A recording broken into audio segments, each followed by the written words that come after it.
Thank you, Mr. Speaker, and thank you to my ranking member.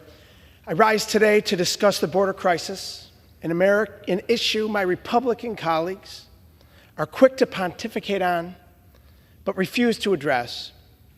At the heart of the matter are real people escaping extreme poverty, violence, natural disasters, and persecution. They are leaving their homes, their families, their culture, and their countries to do what many of our own ancestors did, to seek a better life. But what they experience in pursuit of the American dream is nothing short of a nightmare. On their journey to the United States, they risk their lives traveling through treacherous terrain and are vulnerable to everything from drug cartels to disease. Throughout our country, and especially in border communities, the inpouring of asylum seekers and immigrants are overwhelming hospitals, schools, and other social service providers. Instead of advancing solutions, Republicans in this House have resorted to blatantly obvious politics.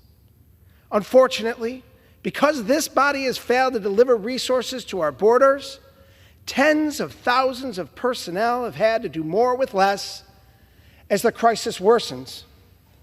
In my district and other northern border communities, our Border Patrol officers and agents are being sent away from their posts in the north to meet the demands at the southern border, even as migration and illegal drug smuggling rises back home.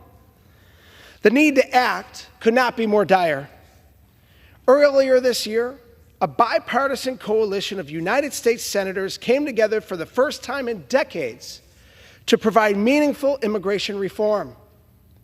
The bipartisan bill would invest in law enforcement with more than 2,000 new Border Patrol officers and other personnel to secure the border, speed up the processing of asylum seekers, crack down on illegal drugs by investing in cutting-edge inspection machines for ports of entry, improve the immigration system with 4,300 new asylum officers and 100 more immigration judges.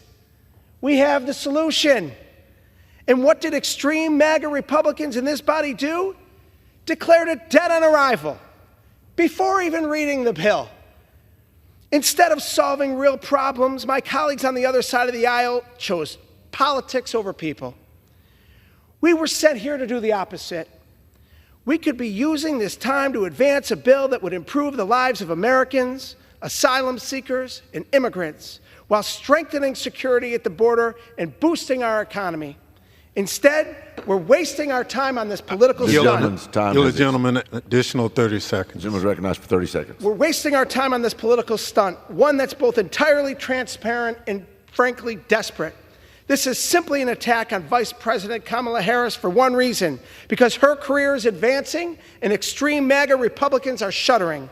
Since Democrats have rallied behind our nominee for president, extreme MAGA Republicans, fearful of a candidacy running on the issues instead of a cult of personality, have rushed this emergency resolution to the floor of the House. It has no basis in fact or reality, but that doesn't appear to bother my colleagues across the aisle. What they should be doing is bringing this bipartisan border bill to the floor for a vote. That's what the American public want, and that's what I urge my colleagues to do. I yield back.